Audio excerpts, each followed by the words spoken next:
Thanks for tuning in to another episode of Phatz Corner. Today's guest is a good friend of mine, DC. What's up? How you doing today, Phatz? I'm doing great. DC is a jack of all trades. He's a production person. I want to sound. I want to say it right, so I'll just express production person. He's a chef, a masseuse. He's a driver. He do everything under the sun. Yes, a lot of stuff. One question I want to ask: Where my plate? You might need lunch. I didn't cook, so yeah, we're gonna go out here and thug it out in these streets. That's 1 point for you today. It's all good. You done had enough plates. No, I haven't. Yeah. That's baby fat. Oh, okay. No, you just had a birthday, so that's more than baby fat. Oh yeah, that was a nice. That was a big boy meal that day. So what got you into cooking? So honestly, my grandmother was the one that inspired me to start cooking at a young age. I've always been in the kitchen just watching her mix up different stuff because she never used a recipe.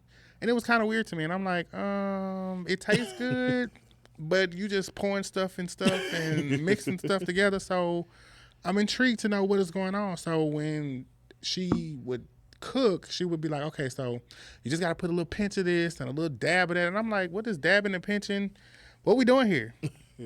Well, she told me, when I was younger, she was like, well, you going to start cooking for us. And I'm like, ma'am, I don't know what I'm doing. I just see you throwing stuff in here. So that's what I do. I literally just sprinkle here, sprinkle there, dab of this, dab of that, and hope it tastes good. Me too. I just like. And then, the life was like, go to school. Make it a career because you love to cook. I love to see people smile. I love to see people enjoy food that is being prepared, authentically just for them. Like I do meal prep for people. You're one of my meal prep clients. I also do catering events if I'm asked for it, and I just help out doing whatever I need to do as far as in the food industry. Just a niche that I've always had and loved. Okay. I gotta get with you. 'Cause I need my meal prep. I need like a different liver every day. We're not doing liver. I know you know that way. I had to mess with you real quick. I know you stay away from the liver. It stinks so bad. It's nasty. But it's good for you. Is it? If you say so, we'll say that. Okay. We'll agree to disagree. Right. That's what we're gonna do. So how long have you been a chef? I know you went to school, so how long have you been a certified chef? I've been a certified chef for 14 years. Oh wow. Yes. I was just 6 when you became a chef. I know. I was so young. You're still a little baby, on the diaper, getting your life together. But yes, it's been 14 years since I've been certified and had a degree in culinary arts. Okay, that's what's up. That's a good thing. And from cooking, I see also you're a certified physical therapist. Massage therapist. I apologize. Yes. A massage therapist. So what made you kind of, between cooking and, I know centrally that's kind of good to eat and then get the massage. And then feel good? Yeah. But what made you decide to go into that field? So honestly, I would always try to give people massages. Mm-hmm. For some reason, everybody said I got healing hands. So in doing so, I just would always just touch somebody to make sure that they were cool, they were calm, they were collected. And then they were like, well, you need to go into doing that because that feels good. So I'm like, I don't think so. I like to cook. But after a while, it just started to be like, that could be a side hustle. Yeah, so let's go ahead and go to school for this. So I actually went to school for massage therapy and did the NBLEX and passed the test and got the licensing to be a massage therapist as well. Now, how it ties into the cooking portion of it, I like to make people feel good, look good, and eat good.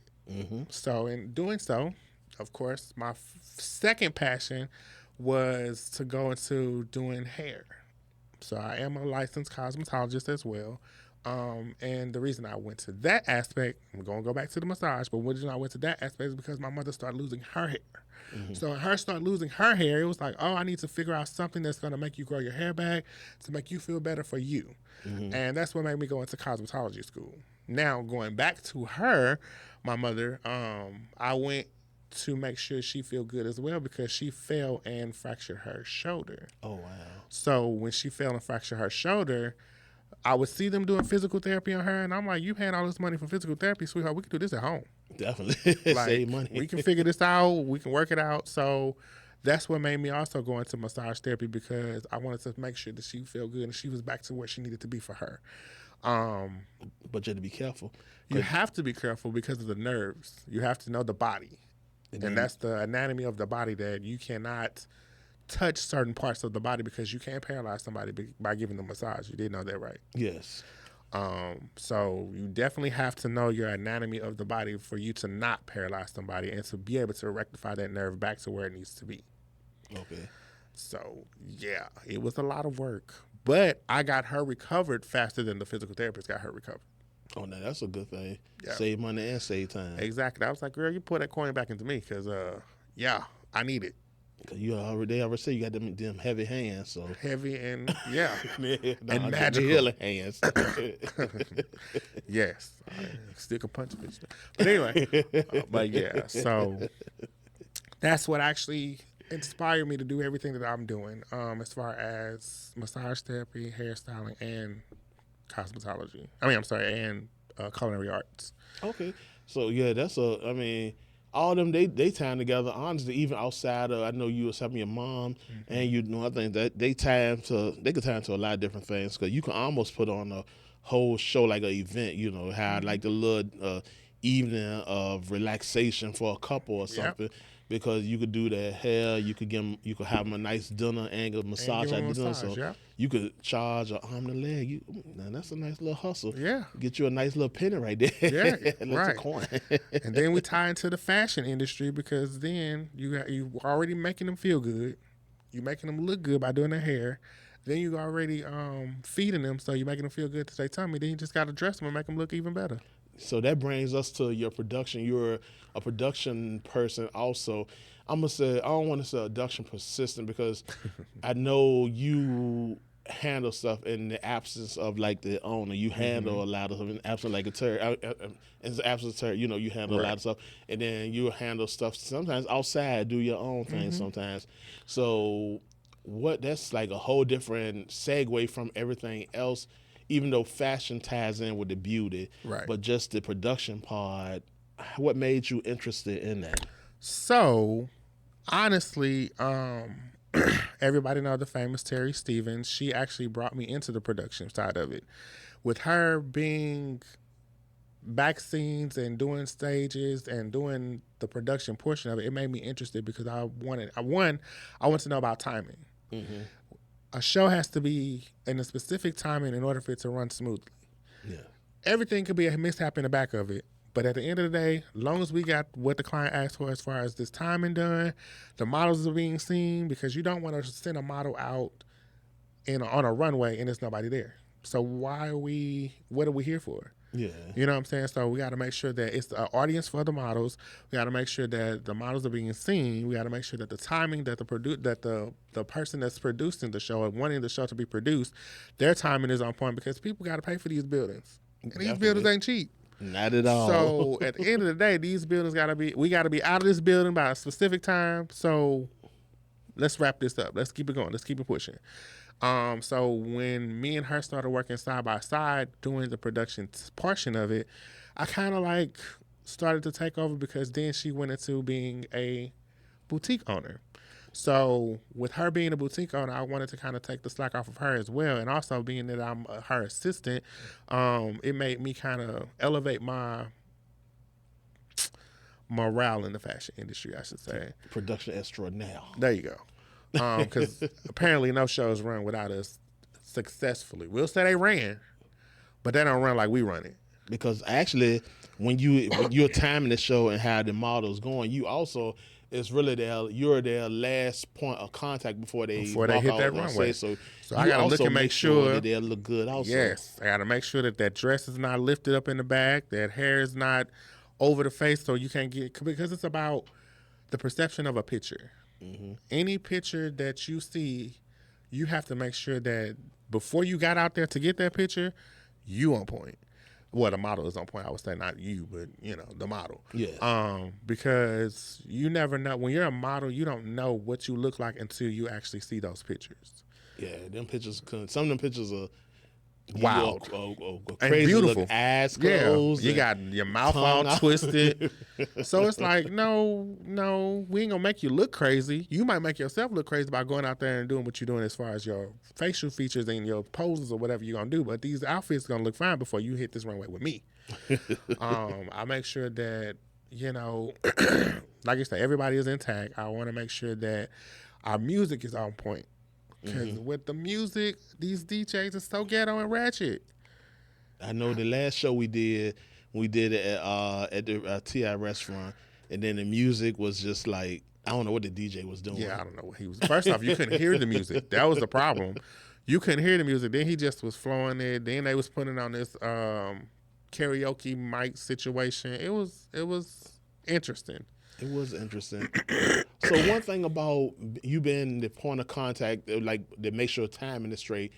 What about any issues that come up when you have people that's trying to stop you from what you're doing? Because you're there to do a job, and they'll come in there telling you, "Oh, you're not doing it." You know, they're telling you, because they don't know what you're doing, and you trying to explain to them, and they still in their own world. How do you deal with that? So you got to be more professional when it comes to that, because at the end of the day, your brand is on the line.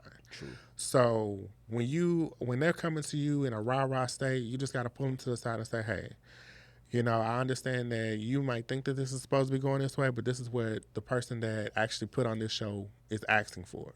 So we ask that you give grace and give etiquette towards what the models are doing, because at the end of the day, say for instance, if it was your daughter, you would want that same respect that we're trying to give the models to your daughter. Definitely. So in order for you to gain that respect, you have to understand that this is what we're doing backstage for us to be productive for this product. For this production. So when they try to say, "Oh well," like for instance, in the TI restaurant, you have waiters walking against the models.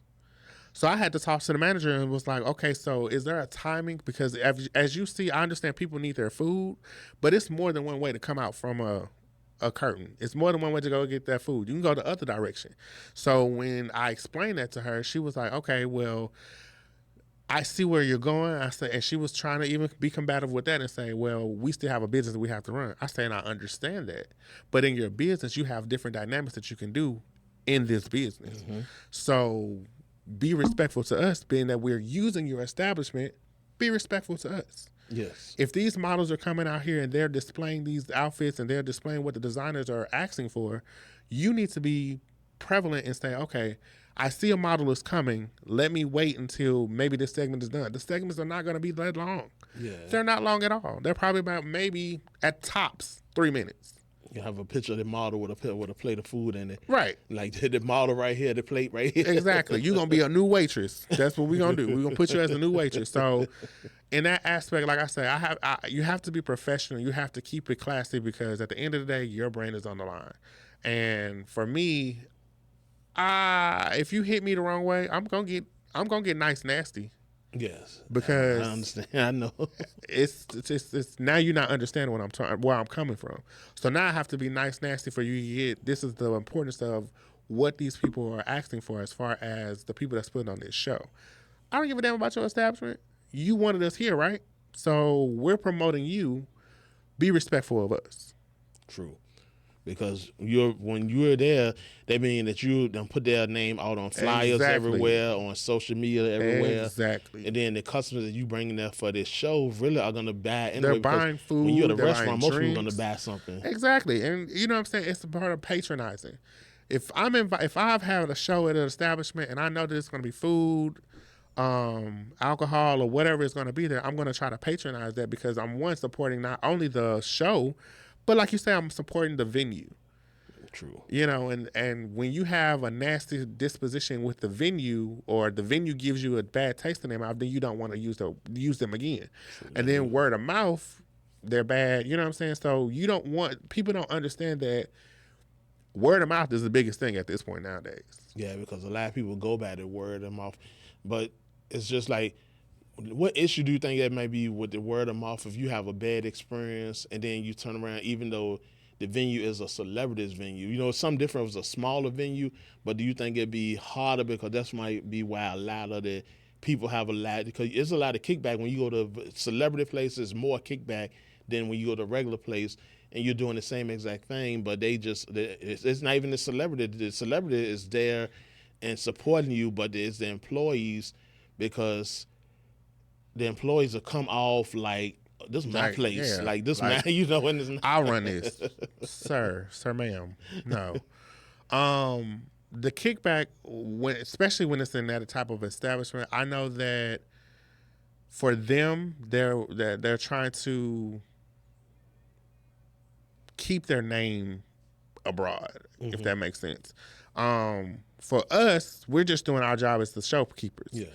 But when you have a celebrity, the celebrity, they gonna figure out a way to market their own stuff. Yeah. You get what I'm saying? So we're just there to help with the marketing. We're not the sole provider of a marketer. Yeah, We're just there to promote your venue. We're there to support your venue and say, okay, well, if we go in future reference, hey, so and so, we have T.I.'s restaurant. It's a good venue. They got great space for the models. I think you should have a show there. Versus we going to any other venue and it's just a regular venue, and their perception and their presence is more presentable to us, then we're going to be more acceptable of just putting them out there more. I don't care whose restaurant it is, honestly. You get what I'm saying? As long as you got the respect, long as you have respect for us and what we're doing in your establishment, that goes further than you saying, oh, well, I'm going to be this, I'm this stuff. I don't care who your person is. I don't care if it was Beyonce's restaurant. I don't care.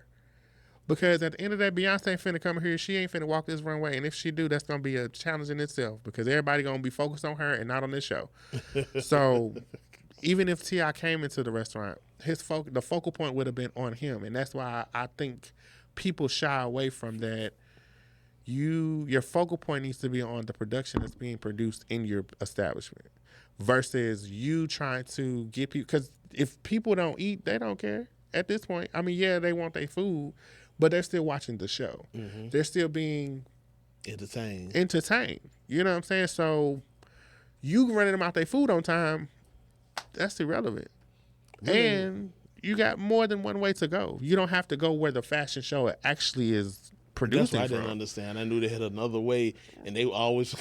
I said, right. I want to go that way. I mean, like, it's quick. You pick up food. You pick up food and go back to the bar. That's simple. But some people sense, they just want to be seen. Exactly, and common sense ain't common in certain aspects, because you feel like, oh well, y'all having it here. We are superior. You know what I'm saying? We are the workers. We supposed to be. This is what we doing. This is our job. No. And that's why they are the workers. Clearly. So is there any place that you would want to do a production job at? Like, what would be your ideal place to do a production job at? I don't have a place, but I actually would love to produce a Beyonce show. Okay. I would love to do. I don't want the horse. That's too much. The leaning car. Yeah. The gangster lean. Yeah, right. 3. I don't want to do that. But to produce a big show like that and have my name behind it, that's literally a goal. Just from start to finish, from getting the dancers to getting the stage presence to getting the backstage together to getting the front stage together to having the venue, the whole 9 yards. To do a Beyonce production would be an ultimate goal. Now, if I had to go on a lower scale, Milli Vanilli. No. I'm just joking. I would love to produce a high fashion, like couture, 100% couture fashion show. Now, that would be nice. That'd be something different. It would, for Atlanta. Yeah, because Atlanta, we got a lot going on there, but that's something we don't really have too much going on. Exactly. So a high fashion couture to where it will blow your mind away. Just how, one, the fashion is, two, how the production is going to be ran, because I don't want it to be traditional. I don't just want you to walk out there. I want you to actually walk in a maze. Mm-hmm. You know what I'm saying? I want to see the what is the word I'm trying to look for? When you're doing a lot, when we had the rooftop and we had to tell them that Aesthetic. No. Like when you running, and you can't stop, or you try to. It's kind of longevity. Mm-hmm. The longevity of it. I can't think of the word as of right now, but I want stamina. Okay. The stamina. I want to see the stamina of a model, because if you say you're a model, I need you to walk this maze with no hesitation. I need you to kill it in every aspect. Your feet could be hurting. I don't want to even know your feet hurting. Or don't get lost in there. You gonna get lost, but make sure you find your way back. Cute and all. That's what I want. I want to see just the difference of just doing a regular fashion show and just put on a high fashion couture everything. That would be nice, especially if then like if you put them in a maze, maybe had it drawn over top, flying while they're walking, and then just that would be something different. Yeah, and just have like the audience be the maze. Mm-hmm. You get what I'm saying? The audience is the maze, but you're walking through the audience to get to the next designer. I saw something similar like that in New York on Project Runway one year when they had it. They started at one end with like the audience right there, and they was going this way, that way, all around to this, And it was the first time I seen something like that, so that was real awesome. That would be nice to see something like that. Yeah. So, like I said, I want to think out of the box. We think in the box too much in Atlanta because it's Atlanta. You know what I'm saying? Everybody wants to be here. Everybody wants to do something here. So we stand in that box because this is what people want. I want to do something that nobody wants to do. I want to do something that, for instance, if you say, DC, I want to do this swimwear. I'm going to say, okay, Phatz. So how are we doing this swimwear? Are we doing this swimwear underground in the swimming pool? Are we doing this swimwear around the pool? Are we doing this swimwear to the pool? Like, what are we doing with the swimwear? We're going to get a mud pit and do the swim pool. Ew. And then you're going to have mud. They look at it. They mud wrestling. Okay. All right. We're going to work with that. We're gonna work with it. We're going to be like, yeah, we're going to figure out a mud pile, and we're going to just be like, look sexy in mud. We'll flow with it. But I just want to make sure that, or I want to do something that a designer has never really. I want to bring a designer's vision to life, but I want to kind of like challenge them as well. Okay, I got you. So that's kind of my vision at this present point in time. Okay. So say like, I'm not gonna say like, I'm gonna say like maybe 1 or 2 years down the line, where would you see yourself being the most? Cause I know you multifaceted, you're in all fields. So what is the one that you see yourself being in the most, or that your primary field you're doing? Honestly, I would love to start a restaurant. Okay. Or a food truck. And I don't want traditional food. I want kind of like, I want you to have a variety. Because my ultimate goal when I was in all of the schools was for me to open up a restaurant, massage spa, restaurant, salon, massage spa, and a daycare all in one. Because like 2-1 food. Kind of, sort of. That sounds like a Chinese plate. Because a lot of parents or a lot of adults don't have proper child care in order for them to pamper themselves. So in order for me to give back, I would rather you come to a place to where you have that comfortability to where you know your kids is gonna be taken care of because it's a restaurant in there. Mm-hmm. You know you gonna feel good because you're getting your hair done, and then you can have date night and you have a couples massage right after that. I understand. I feel that. So I kind of want to give back in that aspect, but to be honest, like I said, I think I want to start a food truck. I want to figure out the best way to do a food truck that's going to be successful. I've seen a lot of food trucks that have bombed. I've seen a lot of food trucks that are successful. I've seen a lot of food trucks that struggle because I already know that in the first year of business, you're going to struggle. Yeah, definitely. So I already got that in the mindset that first year is going to be like, Lord, But once you I find your made it through. niche, Right. you'll be good because just like, for example, like Pink and Cold, they started with this Slutty Vegan with their food truck, and then they got Now restaurants. they got restaurants. Right. So it's that's one thing that is possible. That's that's a good possibility. Right. It's a lucrative business too, because at the end of the day, everybody got to eat. Definitely. You know, it's not. I mean, if you decide that you want to go in life that you don't want to eat, then hey, that's on you. But eventually, you're going to have to eat. So why not start somewhere where you have that delicious food that you can just run to? You know what I'm saying? You can, no, that's not delicious, but we're going to keep it pushing. That you can just enjoy and just feel that love that was put into that meal. Mm-hmm. You know, that's what I want to do. I want to put that love into that meal to where you eat that meal and you be like, good Lord. Like grandma's cooking. Grandma, where you was at? Ma, as people call it, Ma. Where you, did you just come in the kitchen? I want you to feel that type of love when you eat the food that I'm going to prepare. Okay. I like that. That do sound good, though. And I know with you it's possible. I already know that because I already know from personal experience your food is good. Thank you. Your food is very good. So, Thank you. I put a foot, a toenail, maybe a fingernail in that thing too. That's what I tasted before. Probably, no shade. Probably no, I'm just joking. Popped in there somewhere. But I want to thank you for coming on today. And would you give our guests how they could get in contact with you, your social media, all your outlets? So I am on Facebook as DC DEE CEE. You can space it out. I'm on Instagram as the one and only DC DA the number 1 ON LY DEECEE. I had to remember that because I done spelled it so many different ways. So, and those are the 2 social media platforms that you can find me on. I'm on TikTok. It's DC. Yeah, everything is pretty much DEECEE that you can find me at. And just look for this wonderful face. It's amazing here. Just look for this face, and yes, that's where you can find me. Y'all make sure y'all follow him, and make sure you get in contact with him. His food is the bomb, and there you get your food and a massage, and just have a good time. You get your hair done too, and so he could help you do a little bit of everything, make you feel good. If you want to get a spa date, just a night out for your girl, then you can do that, and just talk to him. So you already see where you need to go, so you know where to follow him at. Yes. And hit me up. DM me. Thank y'all for tuning in to another episode of Phatz Corner. We'll see you soon. See you soon.